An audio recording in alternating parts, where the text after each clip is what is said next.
पाकिस्तानला या बाबतीमध्ये धडा शिकवतीलच आणि त्याची प्रक्रिया सुरू झालेली आहे। परंतु जे निष्पाप बेकसूर या दहशतवाद्यांच्या हल्ल्यामध्ये जे मृत्युमुखी पडले त्यांच्या कुटुंबियांना भेटल्यानंतर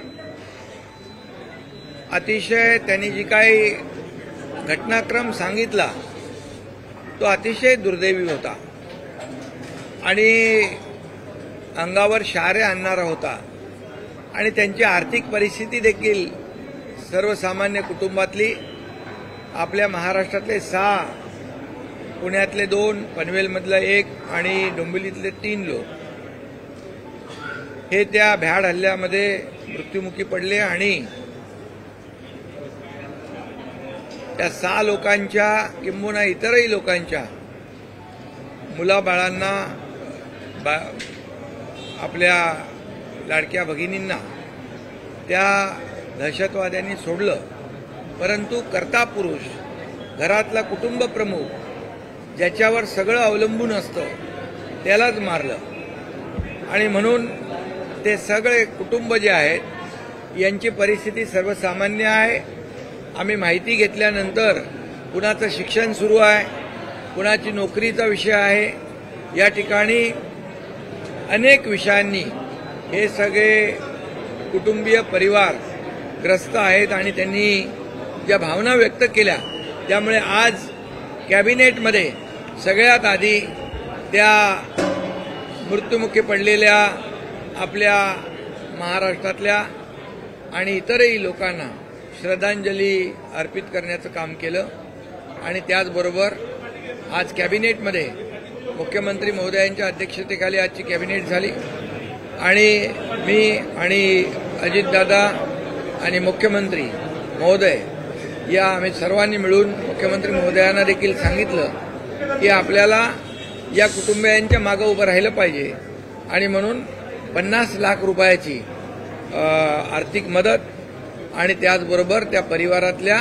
मुलांचं शिक्षण, पुढचं जे शिक्षण आहे ते जे काही त्यांनी ठरवलेलं आहे, काही म्हणजे जे परिवार होते त्यांनी काय पुढे करायचं, कुठलं शिक्षण घ्यायचं ते देखील त्या ठिकाणी आम्हाला सांगितलं होतं आणि म्हणून पुढचं शिक्षणाची जबाबदारी आणि त्याचबरोबर नोकरीची जबाबदारी देखील या ठिकाणी सरकारने घेतलेली आहे आणि मुख्यमंत्री महोदयांनी एक चांगला निर्णय आणि आमच्या मंत्रिमंडळातल्या सर्व सहकाऱ्यांनी या ठिकाणी एक निर्णय घेतला आणि या सर्वसामान्य कुटुंबातल्या ज्या पहलगाममध्ये हल्ला झाला त्या कुटुंबियांच्या पाठीशी सरकार पूर्णपणे आहे, त्या आमच्या परिवारातले आहेत अशीच भावना आमची आहे।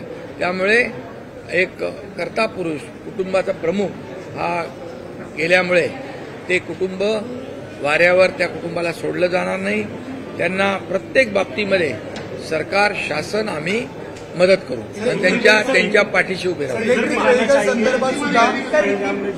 घटना हुई है, सरकार की ओर से 50 लाख रुपए और गवर्नमेंट जॉब देने की घोषणा की, क्या करेंगे? पहलगाम की घटना बहुत ही दुर्भाग्यपूर्ण है और उसका ब्यौरा तो आपको सबको मालूम है। पाकिस्तान ने ये सब जो शरारत की है आतंकवादियों को भेजकर, उसको तो करारा जवाब हमारे देश के प्रधानमंत्री नरेंद्र मोदी जी तो देंगे और उसकी प्रक्रिया भी शुरू हो चुकी है। लेकिन जो लोग इसमें ये आतंकवादी हमलों में जिनकी मृत्यु हुई है उनके परिवार के पीछे सरकार खड़ी रहेगी। आज पहले उन्हें श्रद्धांजलि अर्पित किया और उसके बाद में हमारी सरकार ने यहाँ पर उनको सर्वसाधारण कुटुंब के परिवार के लोग हैं उनके पीछे पूरी ताकत से खड़े रहने का निर्णय हमारी सरकार ने लिया है। मुख्यमंत्री जी, हम दोनों उप मुख्यमंत्री, हमारे मंत्रिमंडल के सहयोगी सभी लोग ने एक मत से उनको साथ देने का, योगदान देने का, उनके पीछे खड़े रहने का निर्णय लिया है और 50 लाख रुपए की राशि उनको मदद के रूप में देने का भी निर्णय हुआ है और परिवार के जो सदस्य हैं उनको आगे का जो एजुकेशन है वो भी लेने के लिए सरकार पूरी तरह मदद करेगी। सरकार ने वो भी जिम्मेदारी ली हुई है और जो नौकरी करने जैसे उसके एजुकेशन वाइज जो भी उनको नौकरी देना है उसके बारे में भी निर्णय हुआ है। ये सरकार पूरी तरह से हमारे ये महाराष्ट्र के 6 परिवार के साथ में है। उनको कुछ भी जो अभी आगे कोई भी समस्या कोई भी अड़चन ना हो इसकी पूरी जिम्मेदारी हमारी सरकार ने ली हुई है। इलेक्ट्रिक व्हेकल संदर्भात नवीन धोरण आणायचा विचार तुम्ही करताय? याआधीही तुम्ही मुख्यमंत्री असताना मोठ्या प्रमाणात बदल पाहायला मिळाले। प्रदूषण कमी करण्यासाठी इलेक्ट्रिक व्हेकलचं जे काय आपण धोरण आणलेलं आहे, आज त्याच्यामध्ये अनेक सुधारणा देखील करण्याचा कॅबिनेटमध्ये निर्णय झालेला आहे आणि त्यामध्ये त्याचं प्रमोशन केलं पाहिजे, त्याला इन्सेंटिव्ह दिला पाहिजे, त्याला सबसिडी दिली पाहिजे, या बाबतीत देखील निर्णय झाला आणि काही रस्त्यांवर त्या ठिकाणी त्यांना इन्सेंटिव्ह म्हणून या इलेक्ट्रिक व्हेकल जे सुरुवातीला इलेक्ट्रिक व्हेकल घेण्यामध्ये प्राधान्य देतील त्यांना देखील यामध्ये सवलत देण्याचा सबसिडी देण्याचा देखील निर्णय झालेला आहे। काही ठिकाणी टोलमधून देखील सवलत देण्याचा निर्णय झालेला आहे। त्यामुळे इलेक्ट्रिक व्हेकलचं प्रमोशन झालं पाहिजे मोठ्या प्रमाणात। जसं केंद्र सरकारने याला प्राधान्य दिलेलं आहे तसं राज्य सरकार देखील राज्यातलं प्रदूषण कमी करण्यासाठी इलेक्ट्रिक व्हेकलला प्रमोट करते, प्राधान्य देते आणि आपल्या सर्व शासकीय जी वाहनं आहेत ती देखील इलेक्ट्रिक व्हेकल असली पाहिजे या बाबतीत देखील चर्चा झाली, निर्णय झाला आणि मला वाटतं या ठिकाणी आणि जे चार्जिंग स्टेशन्स आहेत ते वाढवण्याचा देखील निर्णय झाला आणि फास्ट चार्जिंग झालं पाहिजे यासाठी देखील निर्णय झाला।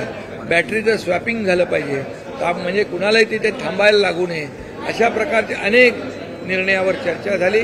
आता मला वाटतं लोक इलेक्ट्रिक व्हेकल घेण्यास प्राधान्य देतील आणि या राज्यातलं प्रदूषण जे आहे हे कमी करण्यास मदत होईल। पंतप्रधान नरेंद्र मोदींचा फोटो ट्विट केलाय काँग्रेसने, चेहरा नसलेला, आणि मोदी गायब असल्याची टीका करतात। काय उत्तर द्याल काँग्रेसला? खरं म्हणजे अशा या दुर्दैवी देशावर झालेल्या हत्याकांडाचं राजकारण करणं हे दुर्दैवी आहे। खरं म्हणजे राजकारण आपण कुठे करतोय याचं प्रत्येकाने भान ठेवलं पाहिजे। अशा परिस्थितीत या देशावर दुर्दैवी हल्ला झाला, पहलगाममध्ये 26 लोक निरपराध बेकसूर मारले गेले आणि दहशतवाद्यांच्या गोळ्यांमध्ये, आणि म्हणून पाकिस्तानला धडा शिकवण्याचं काम आदरणीय मोदी साहेब करतायत। मोदी साहेबांनी तर विदेशातला परदेशातला दौरा रद्द करून आपल्या देशात आले, तात्काळ बैठका घेतल्या, गृहमंत्री अमित शहा साहेबांना श्रीनगरला पहलगामला पाठवलं, तिथला आढावा घेतला आणि तात्काळ 4-5 निर्णय त्यांनी घेतले। विजा रद्द करण्याचा, हायकमिशनचे 5 अधिकारी काढून टाकण्याचा, त्यात अटरी जी बॉर्डर आहे ती बंद करण्याचा, अटारी बॉर्डर, आणि त्याचबरोबर आपलं सिंधू जल करार आहे तो थांबवण्याचा निर्णय घेतला आणि या आपल्या देशातले सगळे पाकिस्तानी पुन्हा त्यांच्या देशामध्ये जाण्याचं फरमान सोडलं आणि त्याचबरोबर जे आतंकवादी आहेत त्यांचं घर ज्या लोकांनी गोळीबार करून या लोकांना निरपराध लोकांना मारलं, बॉम्बने उडवण्याचं काम केलं, बुलडोझरने तोडण्याचं काम केलं। अशा प्रकारची प्रक्रिया सुरू झालेली आहे आणि मला वाटतं आता एक करारा जवाब हा शेवटचा पाकिस्तानला धडा शिकवण्याचं काम आदरणीय देशाचे प्रधानमंत्री करतील। त्यांच्यावर टीका करणं हे दुर्दैवी आहे। आज ते दौरा सोडून इकडे आले, बैठका सुरू आहेत, पाकिस्तानवरची कारवाई जी आहे ती सुरू आहे, आतंकवाद्यांवरची कारवाई सुरू आहे आणि काही लोक तर हे सगळं असताना ज्या सर्वपक्षीय बैठकीमध्ये सगळ्यांना बोलवलं होतं ह्या देशावरचा हल्ला आहे आणि काही लोक तर त्या बैठकीलाच आले नाही, त्यांना काय म्हणणार तुम्ही? त्यांचे कुठे फोटो ट्विट करणार? आणि म्हणून ज्यांनी मोदीजींचा फोटो ट्विट करून त्यांच्यावर आरोप केलाय खरं म्हणजे त्यांचा निषेध केला पाहिजे आणि अशा या प्रसंगामध्ये बिलकुल राजकारण करता कामा नये। सगळ्यांनी एक संघ होऊन या देशाच्या मागे उभं राहिलं पाहिजे।